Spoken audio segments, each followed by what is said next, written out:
यम गीता सुन यम कोई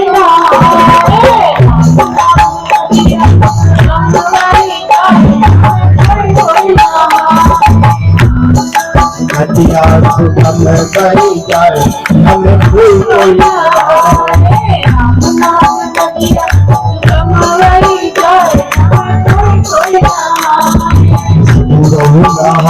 यम कबीरा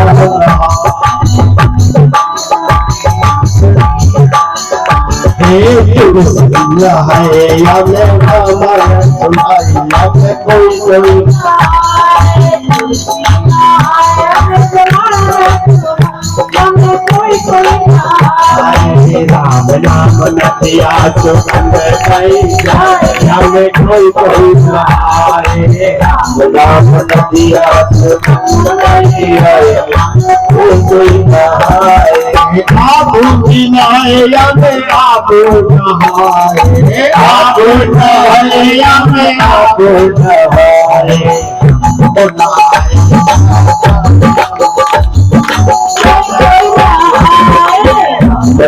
नदिया सुगंध बही जाए राम नाम नदिया सुगंध बही जाए कोई राम नाम नदिया सुगंध बही जाए ऐसा त्याग है, ये ऐसी गंगा है। इस गंगा में स्नान कर एक बार कर लोगे तो दूसरी तीर्थ में जाने की जरूरत नहीं पड़ेगी। आज हम देवी जी के सुन रहे थे कि सत्संग में कौन सी गंगा बैठी है, वो मैं बता रहा हूँ। एक बार क्या हुआ, हमारे हनुमान जी महाराज लंका में गए। आपको गंगा में कैसे रहना, हनुमान जी गए तो हनुमान जी ने सोचा मैं माता जानकी जी का पता लगाऊं, कहाँ है माता जानकी जी। तो पूरी लंका में घूमे, पूरी लंका में, लेकिन कहीं माता जी को नहीं पूछ पाया। जब माता जी कहीं नहीं मिली, लेकिन लंका बहुत अच्छी थी, सोने की लंका थी ना। आपको एक कहना है, लोग कहते हैं घर से सुख मिलेगा, आपको मैं बताता हूँ। अरे रावण की लंका तो सोने की थी, उसको भी सुख नहीं था। अरे उससे बड़े हम तो धनवान नहीं हो सकते जिसकी नगरी पूरी सोने की हो, अगर वो भी सुखी ना हो तो बताओ भैया ये घर से कौन सुखी बनेगा। हनुमान जी ने सोचा कि देखिए तो सही इस लंका में क्या क्या है। तो हनुमान जी विवरण कर रहे हैं, क्या कर रहे हैं, मंदिर मंदिर प्रतिकार सोधा, वहां घर बने हुए थे। घर को गोस्वामी जी ने मंदिर की उपाधि दी है। आप सब क्या करते हैं, घर में मंदिर बनाते हैं। क्या बनाते हैं, मंदिर। तो हनुमान जी ने वहां पर लंका में गए ना तो बहुत मंदिर मिले, एक से बढ़ के एक मंदिर मिले, लेकिन हनुमान जी को जो टाइम था, जो इच्छा थी, वो इच्छा पूरी नहीं हुई। क्या देखा हनुमान जी ने वहां, मंदिर मंदिर प्रतिकार शोभा,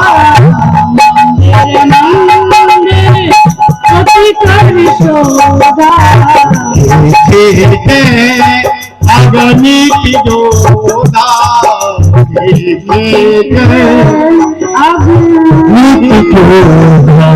मंदिर देखा, भगवान का घर नहीं मिला। हम लोग अपने घर में मंदिर बनाते हैं, अगर अपने घर में कुछ और बनाए तो भगवान का साक्षात्कार हो जाएगा, ईश्वर हमें दर्शन देगा, कन्हैया हमारे घर में नाचने लगेगा। हनुमान जी ने देखा कि मंदिर तो बहुत है, लेकिन भगवान का भवन नहीं दिखाई दे रहा। और जैसे ही हनुमान जी को भवन दिखाया तो भवन के लिए क्या लिखते हैं, भवन सुहावा। भवन कौन का कहा है, अपने हृदय रूपी भवन को। अब आइए देखिए, उसके घर में संतान हो जाएगी। कोई व्यक्ति सरकार के केस झमेलों में पड़ा हुआ है, उससे हमारा ये यज्ञ निकाल देगा। इस यज्ञ में बहुत आनंद होगा और बहुत कुछ देने वाला यज्ञ है, क्योंकि यज्ञ नहीं है ये, यह कल्प वृक्ष है। और जब व्यक्ति कल्प वृक्ष की छाया में बैठ जाता है, उसके सामने दुख रूपी छाया कभी नहीं आती है, दुख रूपी कांटे उसके जीवन में कभी नहीं आती। तो आप बताता हूं इस यज्ञ की 108 परिक्रमा करेंगे ना तो आपकी हर इच्छा पूरी होगी। ये औषधीय बहुत तगड़ी हमारे गुरु दीनी एक जड़ी है, और ऐसी जड़ी कि जिस जड़ी को खाने से सारे रोग सही होते हैं। कोई हॉस्पिटल में पड़ा हो, अंतिम चरण गिन रहा हो, अगर उसकी समय है तो वो जा नहीं सकता और हॉस्पिटल से एकदम ठीक ठाक होकर के आ जाएगा। इतनी पावर है इस यज्ञ में।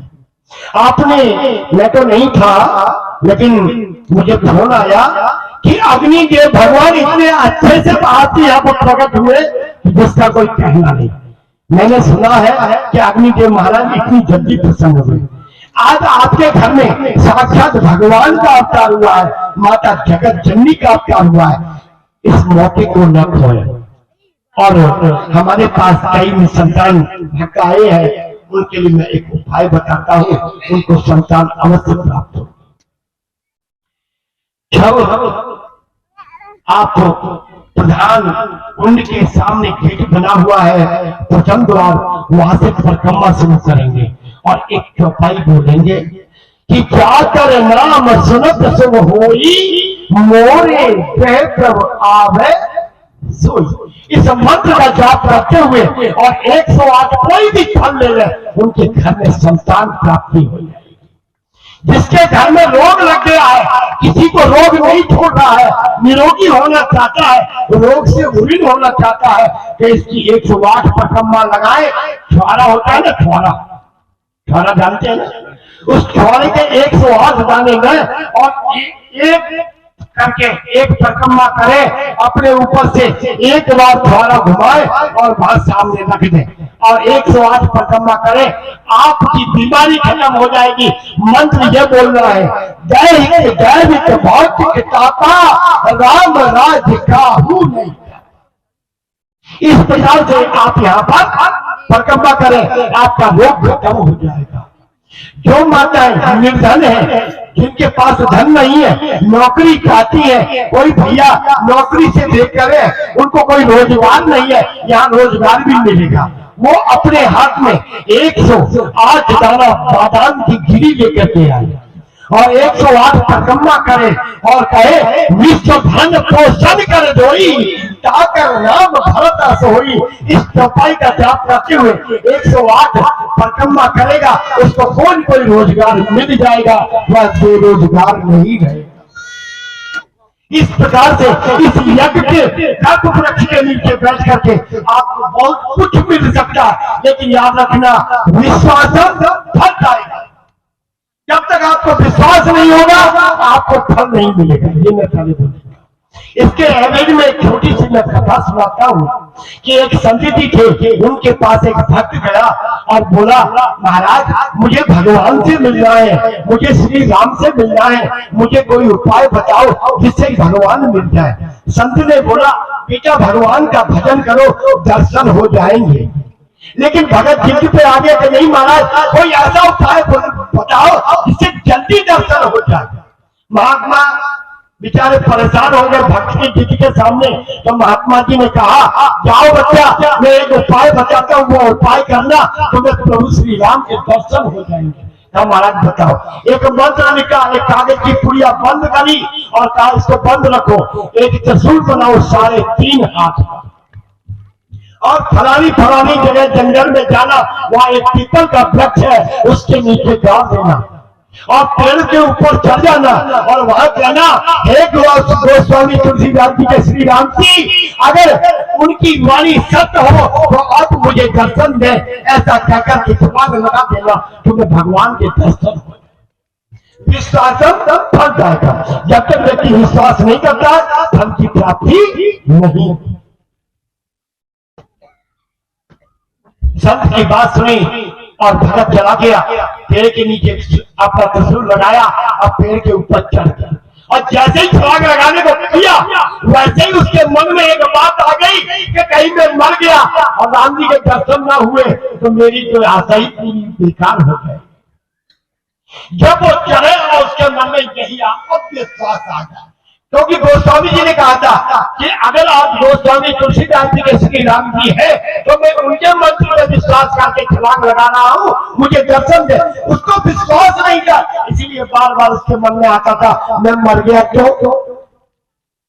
जो अपने आप को मारता है, जो अपने आप को मिटाता है, परमात्मा उसको उठाता है।